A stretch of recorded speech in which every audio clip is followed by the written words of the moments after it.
last 5 pounds, last 5 pounds of fat.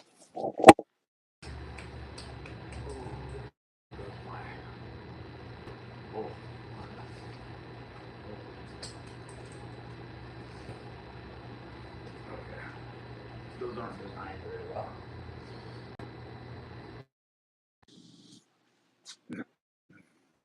You can see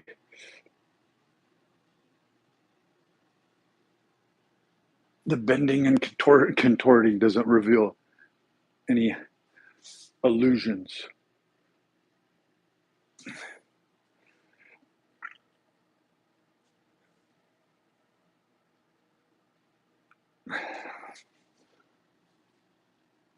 Keeping it real, keeping it raw.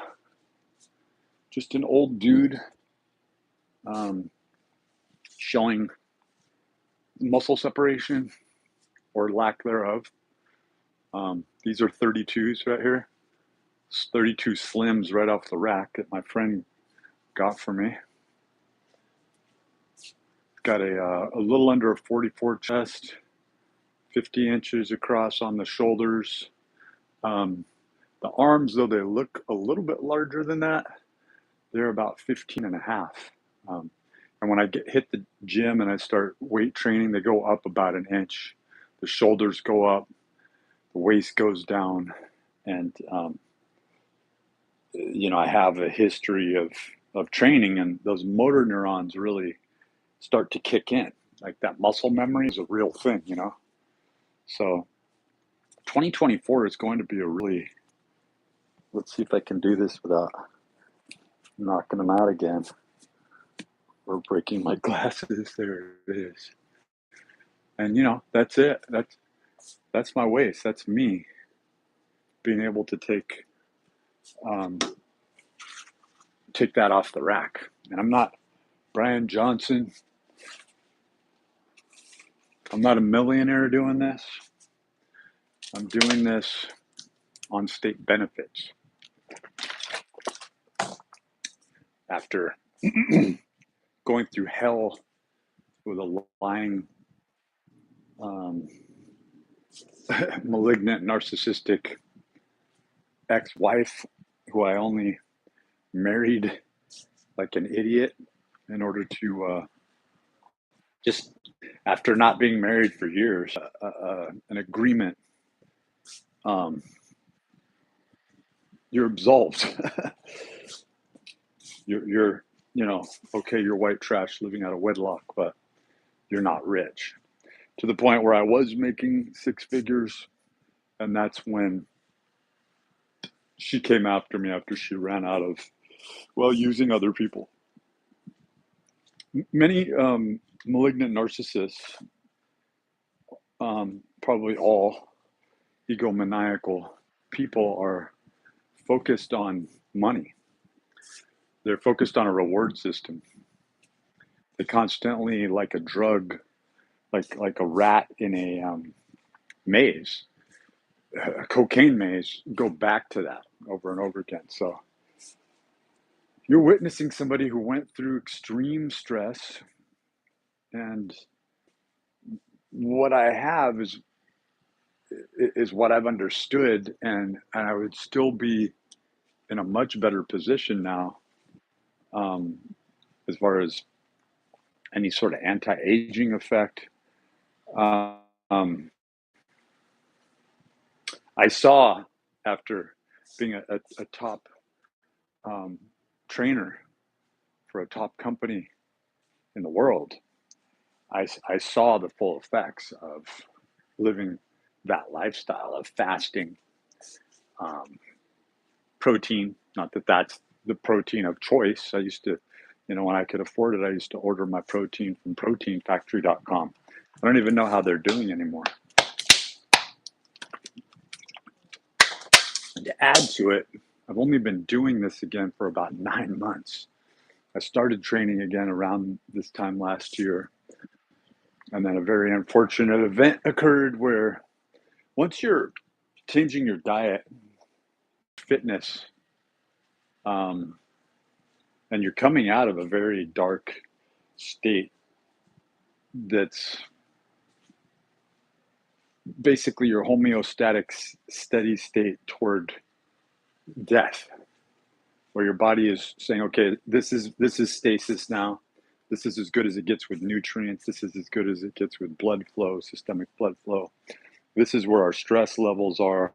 And so we're going to appropriately try and, like I said, homeostatically equilibrium, right, in thermodynamics, to get into this state of this steady state of functionality. And it's a degradation. It's a breakdown. It's as if a consciousness knows whether or not we are, in our emotional esteem, we would consider it worthy from an emotional response, from a non, or more of a syllogism, it would be little kids walking around back there in the crawl space. And from a very mechanical perspective, a robotic AI perspective, like I say, syllogisms that avoid the non sequitur, where there's a break in that the Occam's razor consistency. Not to say that syllogism is based on some sort of truth such as Occam's razor, just the easiest, but essentially it is. And the simplest method, the simplest mode, is the one you go for. And what narcissists do is they try to, with all con artists, they talk fast, they stay focused on their goal, and they seem to draw information and energy rapidly because they're using the discourse that's prevalent and available in the system. And so when you let go of earthly or worldly ambitions, number one, you should get an LLC. Number two, you shouldn't get married because it's all bullshit. But you should have those contracts drawn up where you're absolved prior to any marriage. And then it's like, why are you getting married, right? And in finality, if you learn that if we knew certain truths, such as we have the potential of living exorbitantly longer if we are able to abstain from triggering that death gene, that we live in a society where if you do become more self-based and selfish, in a very easy, rudimentary and fundamental way, where it's like, this is the best that I can do. But in that, you're not, that seems to be the word of the day, absolving. You're not absolving somebody else who's going about doing that because of the fact that there's only so many meals to go around. So you're taking on the reptilian Komodo dragon view, more like a monitor, right? Monitor lizard, because you're looking at things where you're small enough to where you could be a pet, but you're not the kind of pet that somebody would let sleep in their bed or expose their fingers right in front of your face when it's mealtime.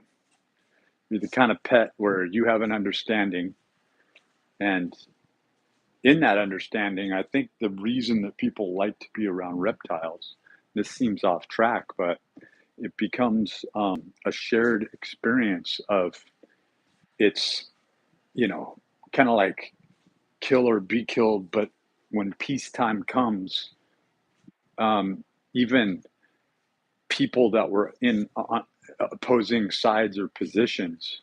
This is like where the art of war, where the Sun Tzu comes from. It's when you're not on the battlefield and you're reflecting on what you've learned from that experience, and even being in a seasoned and hardened state, you've gone through it many times, and you know the rules of engagement. And then Charles Bernard Shaw, polemics. We're writing in this warlike way. There's the admonition that we're never not in that state, and that times of peace still employ a militaristic effort because the war has not ceased. There was just a ceasefire, which we always look past that little clause, right? And it becomes a clause, and that's what liberty is. We live in a ceasefire, and we're being liberated, right? Because that ceasefire is a held contention, it's a held notion. And that's all that the Constitution represented and represents today. The only, and their Constitution, in fact, was written in a temporary status, under a temporary status, just freshly outside of, I mean, just being scathed, just so closely being absorbed and destroyed by the tyrannical government that those founding fathers and the lineage that they come from planned their escape from, to start a new idea, a new concept in stasis that might be outside of war, but it might be making a treaties with war itself, you know? And so you better understand things like the dialogue between Gorgias and Socrates, and where men, like a book that I want to read now, and I saw Michael Segru break down, is The Blood Meridian. And Michael Segru does suck you in, doesn't he? He draws you in by comparing such books as Moby Dick, which I can honestly say that I read cover to cover and read it through more than once, not the entire book, but went back and referenced it several times and read different chapters over, listened to it on tape while I read it, listened to it on tape by itself, and was always blown away by it. I was studying Nietzsche at the time, and autodidactically seeking truth, and then to hear that Crime and Punishment is another, Dostoevsky is another literary favorite of Michael Segru's, and how he was just blown away by that. But I mean, when you talk about well read, it's like he was well read 50 miles back, 50 years back. And now hearing his take on things, he's been offered the rarity that wasn't offered in wartime, to be able to stew and to sit with those concepts and ideas, you know? That's why matriculation sounds like percolation, right? Just the word itself. It's bubbling with energy, where people can come together and juxtapose themselves in a sort of unity, if you will. And what else is democracy? What else is liberty? It's not saying that war, so you gain respect for the alma mater and the status of the collegiate mind, but then you see how war never left, and there were always those at the gates that were ready to take up power positions and basically posture themselves as those guardians at the gate that were there to protect. And that's why Ayn Rand's, and that was like the only book that I ever read that was on a higher tier that I didn't even really understand, not at all, as a teenager, what I was reading, you know. But I ended up finding that early on as an audiobook and was absolutely blown away by the enormity, the task. Like, where did these concepts come from? And not until you see that lineage. So, when you're getting into the library of Alexandria, you're getting into the many book archives that have been destroyed throughout antiquity, and to see that we are the writing of that book, our DNA, the epigenetics, and how deeply, beyond the sophist view, really to coin or paraphrasing from Michael Segru, it's like when philosophy reaches so deep into you, and so that justifies poetry, right? But it also shows the course of what I'm doing now is to matriculate.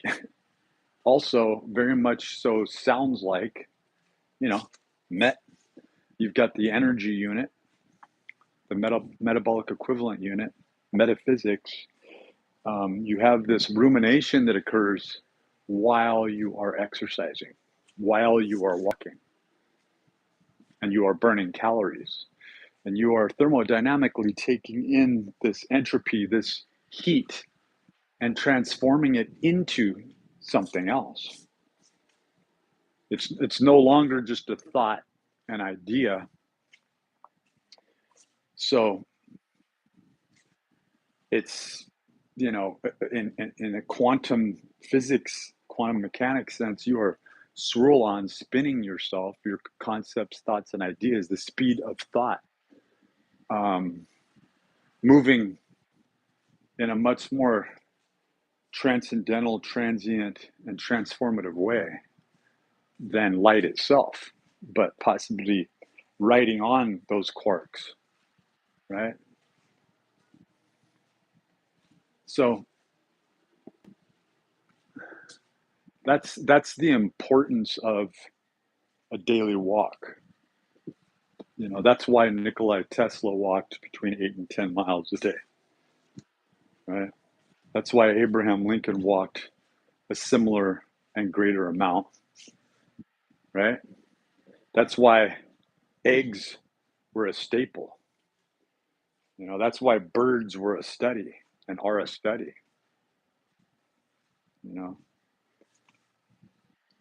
What is it? Ornithology, I think. And it's amazing